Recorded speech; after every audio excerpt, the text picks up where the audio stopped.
Dolubari gate দ্বাদশ শ্রেণী বিদ্যালয়ের মিলনায়তনে এক অনুষ্ঠানের মাধ্যমে শুরু হয় বিদ্যালয়ের এনএসএস ইউনিটের 7 দিন ব্যাপী বিশেষ শিবিরের। অনুষ্ঠানের শুরুতেই এনএসএস এর পতাকা উত্তোলন করেন উদ্বোধক তথা আমবাসা পুর পরিষদের চেয়ারপারসন প্রতিমা মালাকার। উপস্থিত ছিলেন আমবাসা পুর পরিষদের কাউন্সিলর উত্তম অধিকারী, কাউন্সিলর শিল্পী দাস দেব, ধলাই জেলা শিক্ষা আধিকারিক যতন কুমার দেববর্মা, বিদ্যালয়ের এসএমসি কমিটির চেয়ারম্যান রতন চক্রবর্তী, বিদ্যালয়ের প্রধান শিক্ষিকা দীপালি দেববর্মা এবং বিদ্যালয়ের টিচার্স কাউন্সিলের সেক্রেটারি লক্ষণ দেব।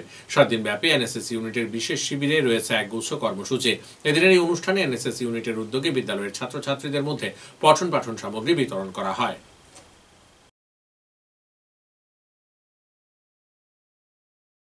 তাৎপর্যপূর্ণ দিক প্রতি বছরই হয়ে থাকে।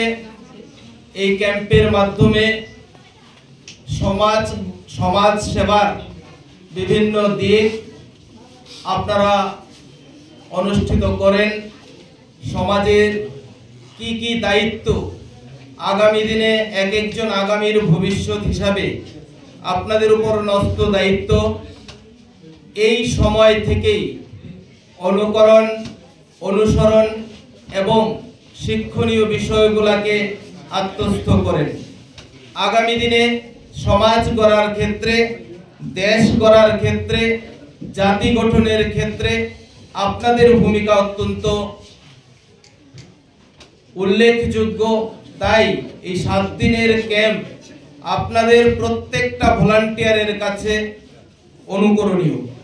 এখানে কর্মসূচি হিসাবে ম্যাডাম বলেছেন, রক্তদান থেকে শুরু করে বিভিন্ন জায়গায় সচেতনতামূলক শিবির, অ্যাডোলেসেন্সের উপর,